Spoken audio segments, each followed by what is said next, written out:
Another day, another dreadful Iowa basketball loss. This one may be one of the worst of the Fran McCaffery era. We break it down. Locked on Hawkeyes.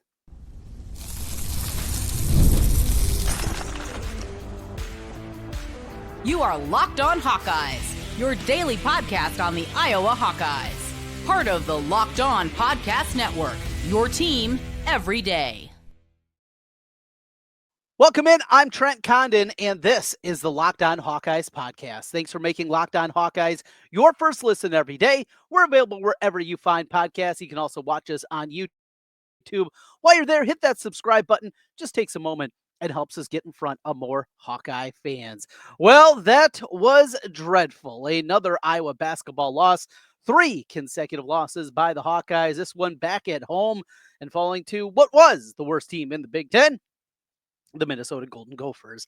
Iowa falls 72-67 in a pitiful effort, a pitiful game, and maybe the most intriguing part is the crazy injury to the cheerleader that was sustained with a couple minutes left in the game. But we're here to talk about basketball, and we're here to talk about this program, and we're going to get into the big picture of it. But boy, I was completely surprised. I really was.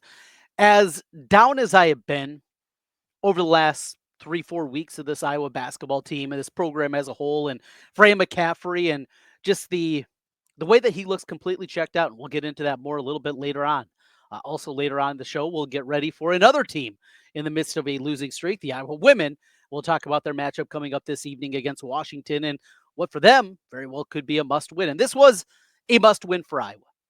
What is still in front of them in the back half of the schedule, the likelihood that this team is going to put themselves in consideration to be even a bubble team going into the Big Ten tournament seemed like a stretch if you're going to lose a game like this. Yes, Minnesota won their last time out against Michigan. They did that at home. This is a team that was 1-6 in conference play. This is a team that was ranked 100 at Ken Pomeroy. This was and is a bad basketball team. And any hope of being an NCAA tournament team, you can't lose games like this. Not when you just went on the road and got absolutely obliterated by an average USC team and an above average UCLA team. Not when you gave up 100 plus points against Wisconsin. Not when you did nothing in the non-conference to put together a resume that would say that you are an NCAA tournament team. And what still awaits this team? You can't do it. And after the slow starts against USC and UCLA, after letting UCLA the last time out start 9 of 9 from the floor, for you to come out uninspired again, that's embarrassing. As we've talked about, Fran McCaffery's checked out. His demeanor is so unlike the guy that Iowa hired 16 years ago, unlike the guy that fought and clawed and was there supporting his team. He'll go out there and defend his guys. Come hell or high water, that's what you're going to get out of Fran McCaffery. That Fran McCaffery is gone. Where did he go? I don't know, but he is no longer present in the Iowa basketball program. Is it quiet quitting? It certainly appears that way from the outside looking in. It does. This guy is checked out. And then after the game, he's complaining about the officials. He's, if I need to get a GoFundMe account, if I'd say what I really thought, you're paid millions of dollars. You got something to say. If you really think you're getting a bad whistle and you think it's that egregious, come out and say it. Let's stop hiding behind I might get a fine. Come on. It's loser talk. Officiating in general, complaining about officiating. And I think anybody that's listened to me for the last 2 decades on radio, anybody that's listened to me now for the last 3 years here on Locked On Hawkeyes know I despise and especially in basketball, complaining about referees. It is, I believe, the lowest form of just sports talk. You're going to get bad whistles, and there are bad things that happen all the time. And basketball is the most egregious. You can call a foul every time down the floor, just like you can call holding in football every single time. Now, did I freak out a little bit after the Minnesota football game a year ago? Yeah, I did. However, in basketball, in a game like that, in a game where you allow Minnesota to score 1.1 points per possession, and just a putrid Minnesota offensive team. When you allow them to dictate tempo, when you can't shoot your way out of a wet paper bag, when you have all these things, and then you come in there and you start complaining about officials, it's loser talk. And that's what this team is right now. Losers of 3 in a row, losing record in the Big Ten, and a long, long road now to build if they're going to be anything close to even a bubble team. And it wasn't just Fran McCaffery. It's trickling to the players. Peyton Sanford says that he was fouled 4 or 5 times. Peyton, you're a senior. You should know that's going to happen. That's Big Ten basketball. There is physicality that comes along with it. And if you want to play at the next level, guess what? There's going to be physicality there. There are going to be times that you're going to be fouled, and it's not called. Just for that to be the takeaway in the post-game press conference was terribly disturbing, I thought, from this Iowa team. Owen Freeman, distraught after the game. His demeanor very low, very dejected, as you'd think. And this is the thing that's baffling for me. So we know the fan base has been checked out for years now. Like the fan base, and I tried to fight it for years and tried to explain why, the fans shouldn't be checked out, but they were. And there was no coming back. A Sweet 16 wasn't going to solve it. A Big Ten tournament championship didn't solve it. There was so much more than just W's and L's. It's the same things. Watching the lack of rebounding, the hideous defense. Late in the first half, first you get a 2-for-1. Great work, right? You get a 2-for-1. You get the bucket. You cut it to 2. You're going to get another possession out. Now you give out offensive rebound. Wah wah. There's Iowa basketball for you. But then not only that, you have a foul to give. Under 15 seconds left. Does anybody on the sideline say anything? We know Fran doesn't. He's got his hands in his pockets. He's checked out. But the other guys are still collecting checks. Now, what Sherm Diller's done for the last decade plus, I have no idea. Where's Matt Gatens? He played for the program. Can somebody stand up and holler, foul? You have a foul to give as they're driving to the rim and getting a layup? Nothing? No? I guess not. So now we know the fan base is checked out. Fran McCaffery's checked out. Maybe his assistants are also checked out. At least they were in that possession. But here's the scary thing. It looks like these players are checked out. They said all the right things outside of complaining about officials in the post-game press conference. Fran said, we'll learn from this. Okay. Peyton Sanford said that they're going to get there and you go through slumps and you're going to pull yourself out of it. It's the right thing to say. Does anybody believe that?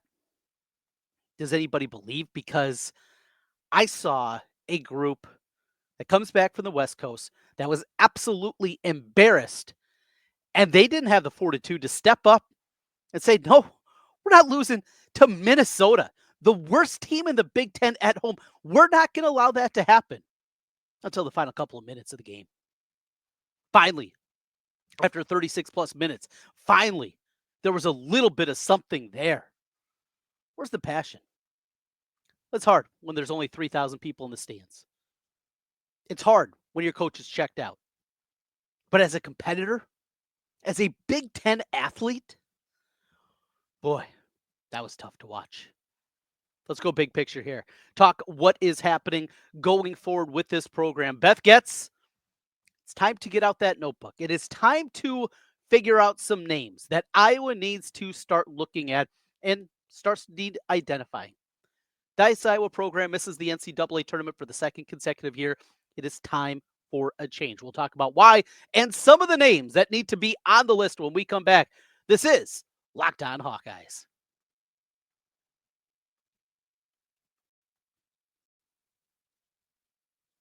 Today's episode is brought to you by Prizepicks, a place to get real money sports action. With over 10 million members and billions in winnings, Prizepicks has changed the game in daily fantasy sports. Whether it's the playoffs or regular season, Prizepicks has made it easier than ever to win big while enjoying all the football action. And now that it's playoff time, there's no better way to get out of the action than with Prizepicks. Here's how it works. You simply pick more or less of 2 or more players. As simple as that. If your picks hits, you could win up to 1,000 times your cash. That's right, 1,000 times your money just by making a few simple picks. For me, I'm all about going hot this season as we make our way through the playoffs. Take a look at Patrick Mahomes.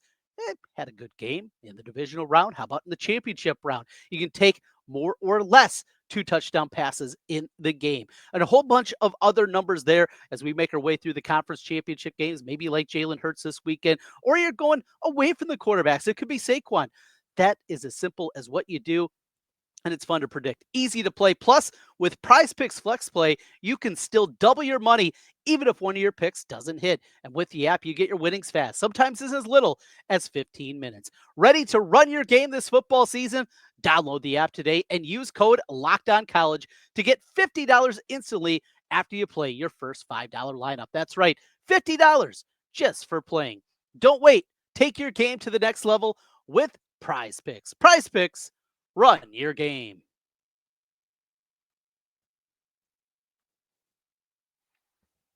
Trent Condon back with you again here. Locked On Hawkeyes. Rapid reaction after Iowa falls at the hands of Minnesota 72-67. Third consecutive loss for the Iowa basketball team. So when we talk about the future of Fran McCaffery, we talk about the buyout number. Approximately $4 million is what Iowa would owe if they fire him after the season. That's palpable. Money is there, as we talked about with Scott Docterman yesterday. It shouldn't be an issue. Yes, it's a changing way that we go about a college athletics and with what's going to happen starting in August, most likely with the $20 million given back to the players. Well, we know it'll be $20 million, how that'll be divvied up. They still got to figure that part of it out. That aside, it's changing. But also remember, Iowa hasn't had to fire a high-level coach since Todd Licklider 16 years ago. Iowa hasn't had to fire a football coach since the 1970s. It's been a little while. Now, into college athletics, this is not like the pros where you can just stack up money, and then maybe look to go out there and have a shopping spree, if you will. That's not the way that it works. And inside a public institution, you got to spend the money as it's coming in. However, there's an opportunity here for Iowa to go out and make a move.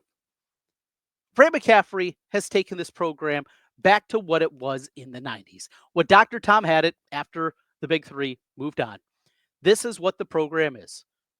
Good enough to make the tournament more times than not, win a game in the tournament, but that's about it. That's the upside that you get out of the Iowa basketball program historically, at least in relative recent history. Now, you could also argue that going back 25, 30, 35 years is not even distant history anymore, but anyway, I have a point on that one. I think it's just saying I'm getting pretty old. But that aside, Fran McCaffery, we have to give him credit for getting this program back to relevancy.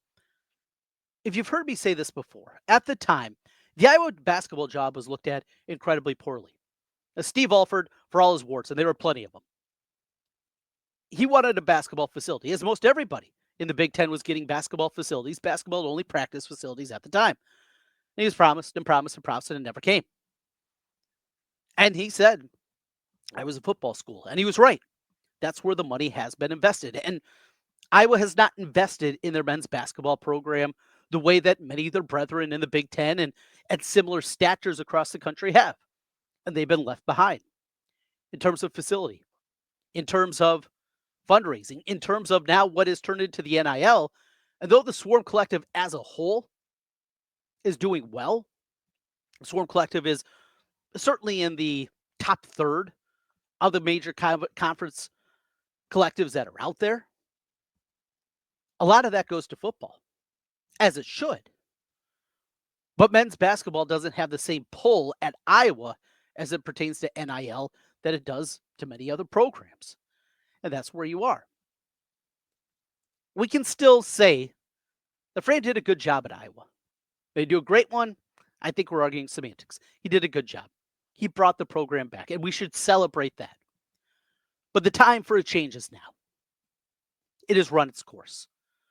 We know that Fran's never going to be able to get over the hump. He is what he is. And because of the lack of discipline and teaching on the defensive end of the floor, the way that he has gone about recruiting point guards, we see that there is a certain upside that the program can hit. And credit him for getting him there and being really consistent. Year after year, you know that Iowa's going to be solid. And that's what they've been. But the upside, you're never going to be able to break through. And that's how we get to this point. You missed the tournament for the second consecutive year. With what's happening, with the amount of empty seats that you have at Carver-Hawkeye Arena, with what you hope to do inside Carver-Hawkeye Arena with some pretty major renovations. Beth Getz has talked about that plenty, and it's difficult. It's difficult to do because of the structure of Carver-Hawkeye Arena. I know a lot of people would prefer to see a new building built somewhere downtown.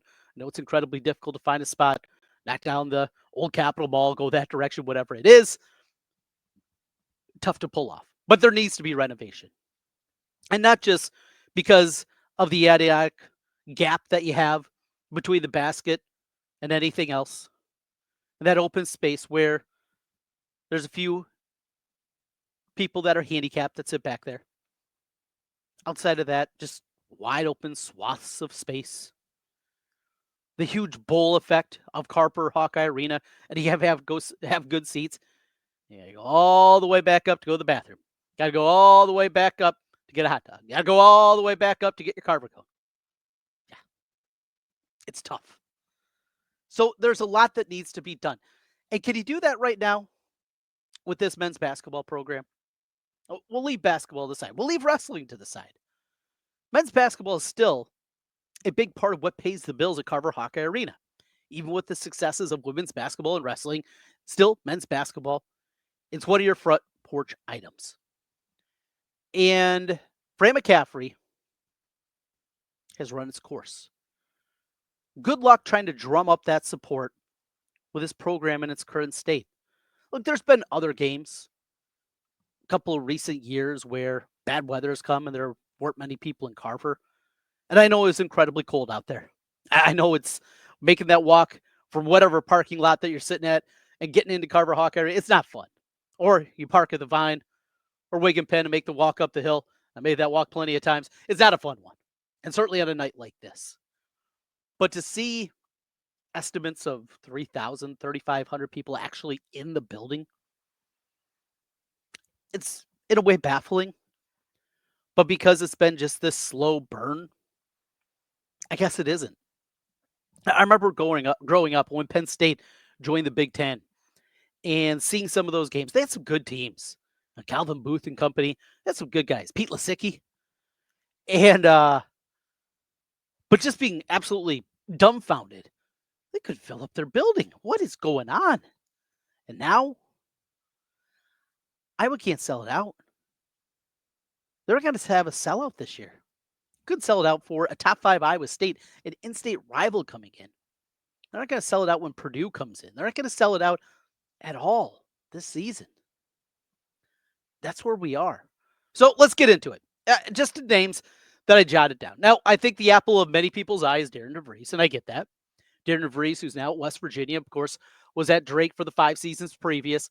His son, currently injured Tucker, called a lot of his games in high school. Tucker, really good shooter, guy that can fill it up and has got a very diversified skill set offensively. 6'7", can put it on the deck, a good rebounder, a really good skill set. Well, he might get a medical redshirt and be available next year.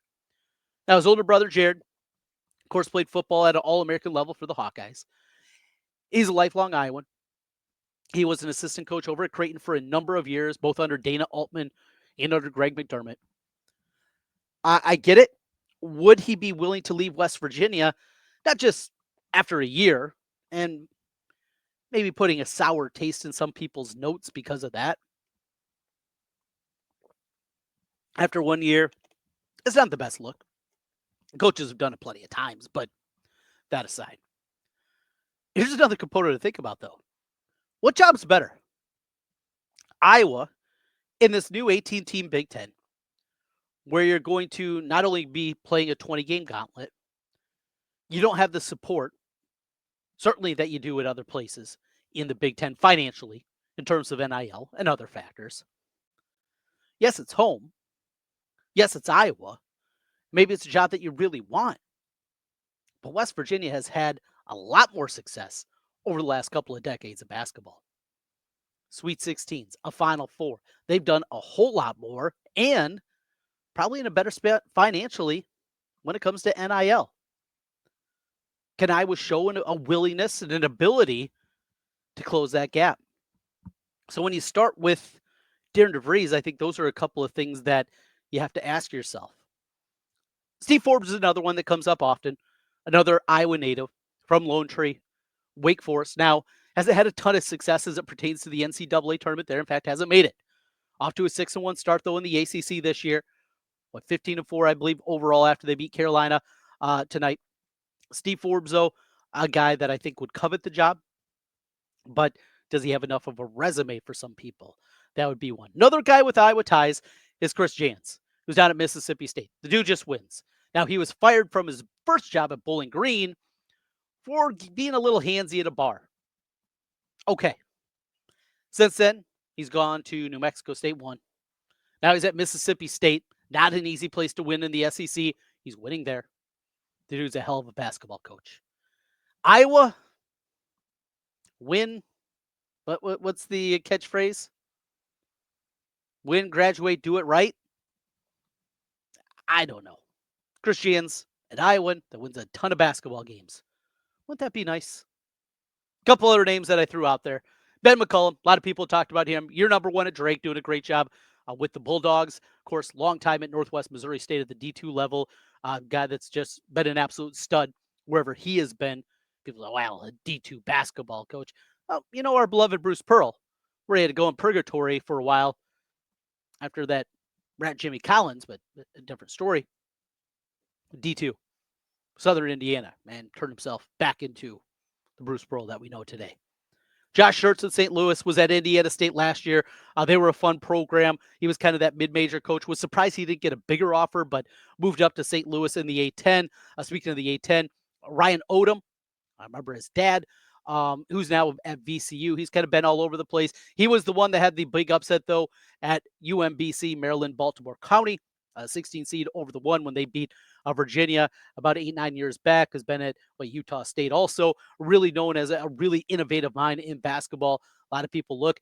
Johnny Tower, that's a name maybe a little bit more off the radar, up at St. Thomas in St. Paul, Minnesota. They're transitioning into the Division I level. He's been there for a number of years. Kind of an interesting background. And one other name I throw out there, and maybe this is in fact, 2 more. Brian Wardle, Bradley, tough, hard-nosed, a tough guy kind of attitude. Hasn't won as big as maybe you want at Bradley, but has turned themselves into a consistent winner every year in the MVC. Finally, this is what maybe we need to dive in a little bit more, is Porter Moser, who's at Oklahoma and hasn't made it a tournament yet at Oklahoma. It's year number 4. Pressure's on. They might be a tournament team this year. The SEC is so incredibly difficult in basketball this year, but looking for that guy that is kind of looking for the escape hatch, right? What Steve Alford did when he left Iowa for New Mexico. I think those are some of the guys maybe to keep an eye on as well. That would make a little sense. Excuse me. And Iowa might be the kind of place. So just some names to throw out there. Some with Iowa connections, some that maybe are off the radar. I know there's people that want to see B.J. Armstrong. Look, B.J. Armstrong has been retired to the NBA for 25 years. B.J. Armstrong, he's never coached. You just want to give him the job. Now, it could go well. And Fred Hoiberg's done a nice job. It could go the other way. It could be Clyde Drexler. Not so much. Some people are bringing up Dean Oliver, who's now running Iowa United here in the Des Moines metro area after being an assistant coach at Wisconsin for a number of years. Interesting. His son, really good football player as a junior, physical kid, but he's coaching up some big-time athletes there. Probably not.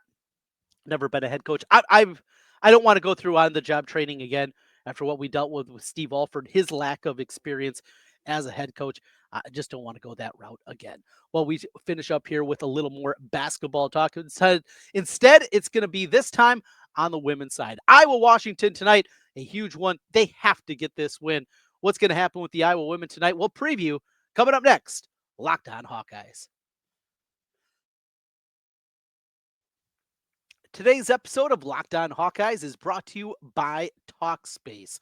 Therapy is a game changer. It can help manage stress, improve sleep, and communicate more effectively. But finding the right therapist and fitting sessions into a busy schedule can be a challenge. That's where TALKSPACE comes in. TALKSPACE, the leading virtual therapy provider, helps make getting you the help that you need even easier, accessible, and most importantly, affordable. With TalkSpace, signing up is simple. You can match with a licensed therapist who fits your needs, usually within 48 hours. And it's convenient. You can have sessions from the comfort of your home and even message your therapist between appointments. Plus, TalkSpace is covered by many insurance plans. And for most insured members, there's a $0 copay. It's never been easier to prioritize mental health. As a listener to Locked On Hawkeyes, you'll get $80 off your first month with TalkSpace when you go to TalkSpace.com/LockedOnCollege. Make sure you enter the promo code SPACE80 to match with a licensed therapist today. Go to TalkSpace.com/LockedOnCollege and enter the promo code SPACE80 to get $80 off your first month and show your support for the show. That's TalkSpace.com/LockedOnCollege and make sure you use the promo code Space 80.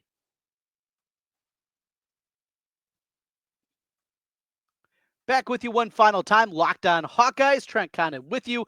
Thanks for being with us. Hey, if you're watching again on YouTube, hit that subscribe button. We're with you each and every day, talking Hawkeyes throughout the course of the week. Your team every day. That's what we do here on the Locked On Network. So as we wrap things up, the Iowa women's basketball team. We've been very, disappointed overall, right, with our conversation today, talking about just the way this basketball season's gone awry.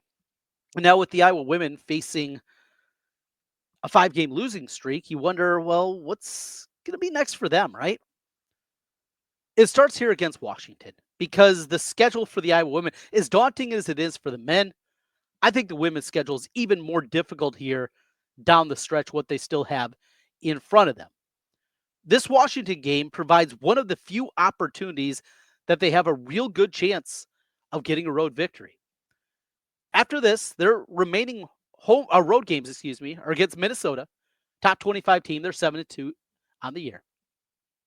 Against Nebraska, who they just lost to, they're 15-4.